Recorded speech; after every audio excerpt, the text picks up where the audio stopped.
Welcome to R for you channel for the explanation of the movie the menu. इसकी rating है 7.5 out of 10। अगर आपको मेरा content पसंद आता है तो मुझे सपोर्ट करें और मेरे चैनल को सब्सक्राइब करें। ये आपके लिए एक छोटा सा क्लिक जरूर हो सकता है, लेकिन मेरे लिए ये बहुत मायने रखता है। मूवी एक आइसोलेटेड आइलैंड पर ओपन होती है जहाँ कई सारे रिच लोग एक अजीब लेकिन एक्सक्लूसिव रेस्टोरेंट में खाना खा रहे होते हैं। जब दुनिया के सबसे रिच लोग अपने पैसों से उब जाते हैं तो ये रेस्टोरेंट वो जगह है जहाँ वो अपनी लाइफ में खुशी वापस लाना चाहते हैं। यहाँ शेफ सभी को बताते हैं कि कैसे उसने अपने डैड को सीजर से मार डाला और उस इंसिडेंट को रिप्रेजेंट करते एक डिश को सामने लाते हैं। गेस्ट का यहाँ डाइनिंग एक्सपीरियंस उनकी एक्सपेक्टेशन से थोड़ा अलग होने वाला है। इसके बाद मूवी कुछ घंटे पहले पास्ट में जाती है जहाँ टायलर नाम का एक रिच यंग मैन अपनी गर्लफ्रेंड मार्गेट को डिनर डेट पर सरप्राइज देता है। ये यंग कपल हॉथरन नाम के एक एक्सक्लूसिव रेस्टोरेंट में जा रहे होते हैं जिसका ओनर और ऑपरेटर एक सेलिब्रिटी शेफ जूलियन सॉल्विक करते हैं और ये रेस्टोरेंट एक प्राइवेट आइलैंड के मिडिल में लोकेटेड है। यंग कपल एक बोट से आइलैंड पर जाते हैं जहां वो दूसरे रिच एलाइट्स के साथ एक फूड क्रिटिक्स और उसके एडिटर, एक मूवी स्टार और उसके पर्सनल असिस्टेंट और साथ ही एक वेल्दी बिजनेसमैन पार्टनर से मिलते हैं। एक रिच कपल जिनका नाम रिचर्ड और एनी है वो भी ग्रुप को ज्वाइन करते हैं जहाँ ऐसा लगता है कि मार्गेट और रिचर्ड एक दूसरे को जानते हैं। जल्द ही गेस्ट अपने डेजिग्नेशन पर पहुंच जाते हैं और उनका वेलकम हेड वेट्रेस एल्सा करती है। एल्सा गेस्ट को आइलैंड का टूर देते हुए रेस्टोरेंट की ओर लेके जाती है। गेस्ट रेस्टोरेंट के स्टाफ लिविंग क्वार्टर्स में भी लेके जाते हैं जहां ये क्लेम किया जाता है कि वहां के स्टाफ एक फैमिली की तरह रहते हैं और उनका दिन 6 बजे स्टार्ट हो जाता है और सुबह 2 बजे खत्म होता है। फाइनली गेस्ट रेस्टोरेंट में जाते हैं और अपनी सीट लेते हैं। ओपन किचन में बहुत सारे शेफ केयरफुली डिनर एक साथ रखते हुए दिखाए जाते हैं जहां वो खाने में एक्सट्रीम अटेंशन देते हैं। वहां से जाने के बाद एल्सा गेस्ट को डिशेस की फोटोग्राफ लेने से मना करती है क्योंकि शेफ सॉल्विक का मानना है कि उनकी क्रिएशन की ब्यूटी उनके खाने के नेचर में है। इसके बाद सॉल्विक किचन में आते हैं और एल्सा उन्हें टायलर के अननोन गेस्ट मार्गेट के बारे में बताती है। यहाँ हमें पता चलता है कि टायलर ने लगभग 1 साल पहले रेस्टोरेंट में 2 टेबल्स रिजर्व की थी। पहले रिजर्वेशन करने के टाइम टायलर किसी और के साथ रिलेशनशिप में था।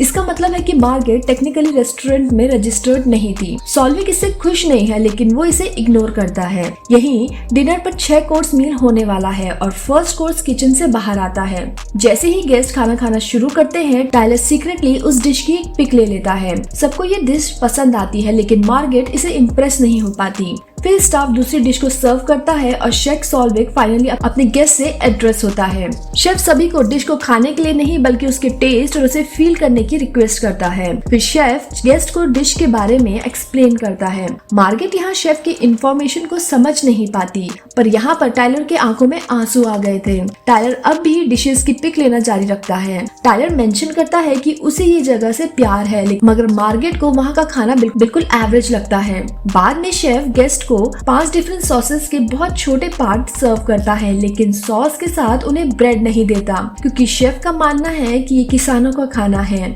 यहाँ बैठे हुए बिजनेसमैन को ये पूरी बातें बेकार लगती हैं और वो ब्रेड की डिमांड करते हैं। जब एल्सा उन्हें ब्रेड देने से मना करती है तो ग्रुप रेस्टोरेंट को डाउन करने की धमकी देते हैं क्योंकि वो उस इंसान के फ्रेंड है जिसने उसे फ्रंट किया था। लेकिन एल्सा फिर भी उन्हें ब्रेड देने से मना कर देती है और उन्हें बोला जाता है कि जो खाना उन्हें सर्व किया जाएगा उन्हें वही खाना होगा।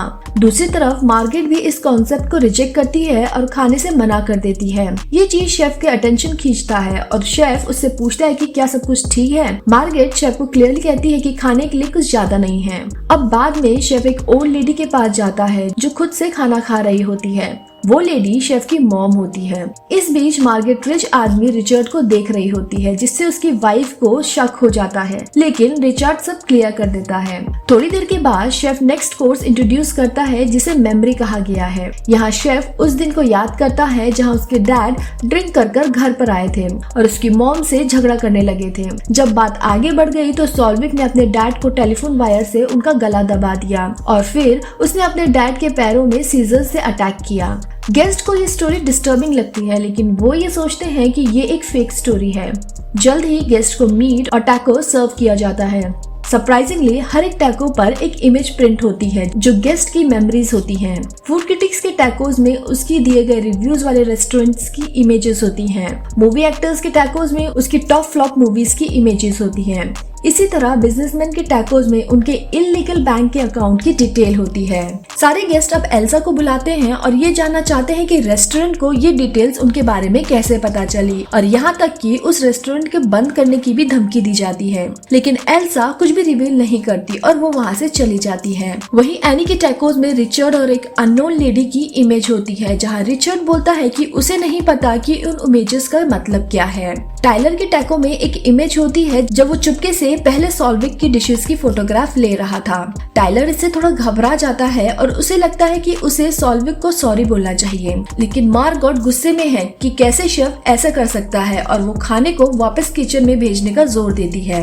टाइलर मार्गोट को चुप रहने को कहता है और उसे ये याद दिलाता है कि वो डिनर पे कर रहा है। इससे गुस्सा होकर मार्गोट वॉशरूम में चली जाती है। अब वॉशरूम में शेफ भी आते हैं और मार्गोट से पूछते हैं कि वो कौन है। मार्गोट अपने आप को इंट्रोड्यूस कराती है, लेकिन सॉल्विक कहते हैं कि उसे वहाँ नहीं होना चाहिए था। अब बाद में मार्गोट अपनी सीट पर वापस जाती है और शेफ सॉल्विक जेरेमी से इंट्रोड्यूस कराते हैं, जिसे नेक्स्ट डिश बनाई है। शेफ जेरेमी की तारीफ करते हैं, लेकिन अचानक शेफ का एटीट्यूड चेंज हो जाता है और वो रूडली बात करने लगते हैं। सॉल्विक कहते हैं कि जेरेमी कभी भी एक अच्छा शेफ नहीं बन सकता क्योंकि वो बस एक नासमझ है। तभी जेरेमी अपने आप को मार देता है। सारे गेस्ट ये देखकर डर जाते हैं, लेकिन सॉल्विक बताता है कि ये तो सिर्फ एक शो का पार्ट ही है। थोड़ी देर के बाद सारे गेस्ट अपनी टेबल पर लौट जाते हैं, लेकिन रिचर्ड रेस्टोरेंट से जाने की जिद करने लगता है। एल्सा बार बार उसे रिक्वेस्ट करती है कि वो वापस अपनी सीट पर चला जाए, लेकिन रिचर्ड नहीं मानता, जिससे कि सारे रेस्टोरेंट के स्टाफ रिचर्ड को पकड़कर उसकी रिंग फिंगर को काट देते हैं। इस इवेंट से हर कोई वहाँ पे डर जाता है। इसके बाद गेस्ट को वार्न किया जाता है कि अगर कोई वहाँ से भागने की कोशिश करता है या फिर शेफ के डिनर प्लान को बर्बाद करने का सोचेगा तो उसे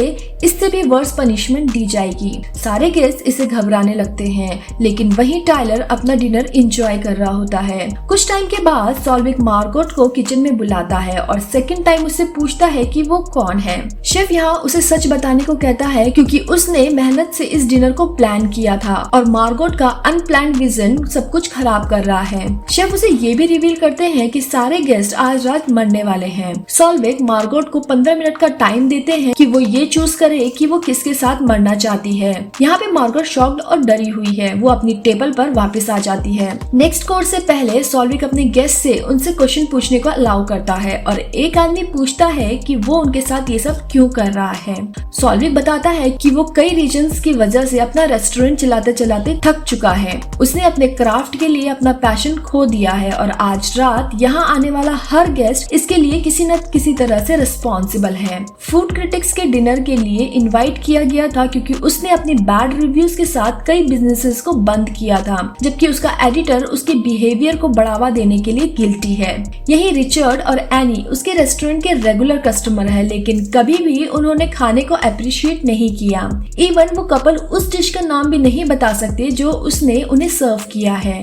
अब शेफ सबको उस एंजल के बारे में बताता है जिसने इस रेस्टोरेंट को फंड किया था, जहाँ शेफ ने उस आदमी को पानी के ऊपर लटका रखा था। शेफ का कहना है कि उस आदमी को प्रॉफिट का अनहेल्दी ऑब्सेशन था और उसने बहुत बार रेस्टोरेंट में मेन्यू को बदनाम किया है। हर कोई डरा हुआ होता है। सॉल्विक उस एंजल आदमी को पानी में नीचे डुबो देता है। 15 मिनट के बाद वो मार्गेट को अपने ऑफिस में बुलाता है और डिसीजन लेने के लिए कहता है। मार्गोट का क्लेम है कि वो वहाँ बिलोंग नहीं करती, इसलिए उसे जाने देना चाहिए, लेकिन सॉल्विक बोलता है कि वो आसानी से बता सकता है कि वो कोई वेल्दी बैकग्राउंड से बिलोंग नहीं करती है। फिर वो उसे रिचर्ड के साथ उसकी रिलेशनशिप के बारे में पूछता है। फाइनली मार्गेट बताती है कि वो एक्चुअली में एक एस्कॉर्ट है और उसका रियल नाम एरिन है। साथ ही वो रिचर्ड के पास्ट में क्लाइंट रह चुकी है। ये सुनकर सॉल्विक को उससे एम्फेथाइज फील होने लगता है और वो मेंशन करता है कि उसके पास भी पूरे कस्टमर्स की एक लिस्ट है। वो कहता है कि उसे खाना बनाना बहुत पसंद था, लेकिन अब उसमें वो पैशन नहीं रहा। नेक्स्ट डिश लाने से पहले शेफ सॉल्विक टाइलर से पूछते हैं कि वो वहाँ पे क्यों आया है। सरप्राइजिंगली टाइलर बताता है कि वो महीनों से इस रेस्टोरेंट में खाना खाना चाहता था और जब उसे फाइनली मौका मिला तब भी वो यहाँ आने के लिए रुका नहीं। जब उसे पता चल गया था कि सभी मरने वाले हैं। टाइलर ये भी रिवील करता है कि उसने एरिन को अपने साथ लाने के लिए काम पे रखा था क्योंकि उसने 2 लोगों के लिए टेबल बुक की थी और पार्टनर के बिना उसकी रिजर्वेशन कैंसिल हो सकती थी। ये सुनकर एरिन गुस्सा हो जाती है और टाइलर पर अटैक करती है, लेकिन स्टाफ जल्दी से आकर उसे शांत करते हैं। कुछ टाइम के बाद सॉल्विक एरिन को अपने ऑफिस में बुलाते हैं और उसे फाइनल कोर्स तैयार करने में हेल्प करने के लिए कहते हैं, जो कि एक डेजर्ट है। फर्स्ट टास्क के लिए शेफ उसे स्मोक हाउस से एक बैरल लाने के लिए कहते हैं। अब यहाँ मूवी स्टार ये जानने की डिमांड करता है कि उसे पनिश क्यों किया जा रहा है। सॉल्विक रिवील करते हैं कि उन्होंने एक्टर की मूवी कॉलिंग डॉक्टर सनशाइन देखी है और वो बहुत ही बेकार थी। सॉल्विक ने मूवी सालों पहले संडे को देखी थी, लेकिन मूवी ने उसका मूड खराब कर दिया था और उसका फेस अभी तक उन्हें परेशान कर रहा है। यहाँ स्मोक हाउस के बजाय एरिन सॉल्विक के कॉटेज में चली जाती है, जहाँ उसे एक लॉक्ड रूम मिलता है। वो उसमें जब जाने की कोशिश कर रही होती है तो वहाँ एल्सा आ जाती है और दोनों के बीच में हाथापाई स्टार्ट हो जाती है, जिसमें एरिन गलती से एल्सा को मार देती है। पर वो जल्दी से एल्सा की कीज उठाकर उसका यूज करके सॉल्विक के कमरे में एंटर करती है। अंदर जाने पर वो सॉल्विक की पिक्चर्स देखती है और साथ ही कुछ न्यूज़पेपर आर्टिकल्स को भी देखती है, जहाँ सालों पहले उसे बहुत अच्छे रिव्यूज और अप्रेज मिले गए थे। सभी पिक्चर्स में वो अपसेट और गुस्से में दिखाई देता है, पर अपने टीनेजर्स के दिनों में एक इमेज छोड़कर, जब वो एक फास्ट फूड चेन में काम किया करता था, वहाँ वो बर्गर बनाते थे और वहाँ उसने एम्प्लॉइज ऑफ द मंथ भी जीता था। इसके बाद एरिन कमरे में एक रेडियो को देखती है, जिसका यूज करके वो कोस्ट गार्ड को अलर्ट करती है। वो फिर बैरल के साथ रेस्टोरेंट में वापस आ जाती है। सॉल्विक फिर से एरिन को समझाते हैं कि वो ये सब इसलिए कर रहा है क्योंकि एक शेफ का काम अपने कस्टमर को अच्छा खाना सर्व करना होता है, पर लोग अच्छा खाना नहीं चाहते, वो बस एक एक्सपीरियंस चाहते हैं। इसी वजह से कई शेफ अपने काम से प्यार नहीं करते क्योंकि वो हमेशा ही प्रेशर में रहते हैं और इसका नतीजा ये होता है कि शेफ की आर्ट को साइड कर दिया जाता है। अब एक कोस्ट गार्ड आता है और उसके रेस्टोरेंट में अंदर आने से पहले सॉल्विक सभी को वार्न करते हैं कि कोई कुछ भी नहीं कहेगा। ऑफिसर सॉल्विक को बताता है कि उसे रेस्टोरेंट पे मर्डर की कंप्लेंट मिली है, लेकिन सॉल्विक बोलता है कि वहाँ सब ठीक है। तभी ऑफिसर मूवी स्टार को पहचान लेता है और उसका ऑटोग्राफ की डिमांड करता है। एक्टर इस अपॉर्चुनिटी का यूज करके सॉल्विक के बारे में बताता है। सब कुछ सुनने के बाद ऑफिसर अपनी गन निकालता है और शेफ को गोली मारने की धमकी देता है। फाइनली सारे गेस्ट राहत की सांस लेते हैं और वो ऑफिसर को सब कुछ बताने के लिए आगे आते हैं, लेकिन यहाँ ये पता चलता है कि ऑफिसर के पास एक्चुअली में एक नकली गन है और उसे देखकर रेस्टोरेंट का सारा स्टाफ हंसने लगता है। सॉल्विक अब रिवील करता है कि ऑफिसर उसके शेफ में से एक है जो कोस्ट गार्ड के फॉर्म में पोस्ट कर रहा है। वो एरिन को ये भी बताता है कि वो जानता है कि उसने हेल्प के लिए फोन करने की कोशिश की थी। अब सॉल्विक फाइनल कोर्स सर्व करता है, लेकिन एरिन जल्दी से एक प्लान बनाती है। वो अनाउंस करती है कि उसे शेफ का खाना पसंद नहीं है और वो खाना वापस भेजना चाहती है। इससे सॉल्विक परेशान हो जाता है और वो जानना चाहता है कि उसे खाना क्यों पसंद नहीं आया। एरिन आंसर देती है कि उसके खाने में खुशी और मजा नहीं है और उसने बस एक रूटीन डिश को ही सर्व किया है, ना कि कोई ऐसी चीज जो बैठकर आराम से खाई जा सके और एंजॉय कर सके। वो कहती है कि खाने का स्वाद ऐसा है जैसे इसे प्यार से नहीं बनाया गया हो। फाइनली में एरिन मेंशन करती है कि वो यहाँ फेल हुआ है और साथ ही वो वहाँ पर बोर हो चुकी है, पर वो अभी भी वहाँ भूखी है। ये सुनकर शेफ काफी हर्ट होता है और उससे पूछता है कि वो क्या खाना चाहती है। एरिन फ्रेंच फ्राइज के साथ एक ट्रेडिशनल अमेरिकन चीज बर्गर की डिमांड करती है। सॉल्विक गुस्से में किचन में जाता है और खाना बनाना शुरू कर देता है। जब वो ऐसा कर रहा होता है तो उसे अपने टीनेजर्स के दिनों की याद आती है जब वो बहुत खुश और जोली नेचर का था। थोड़ी देर बाद बर्गर तैयार होकर रेडी हो जाता है और शेफ एरिन को सर्व करता है। सरप्राइजिंगली एरिन को खाना बहुत पसंद आता है और फाइनली खाने की वो तारीफ करती है।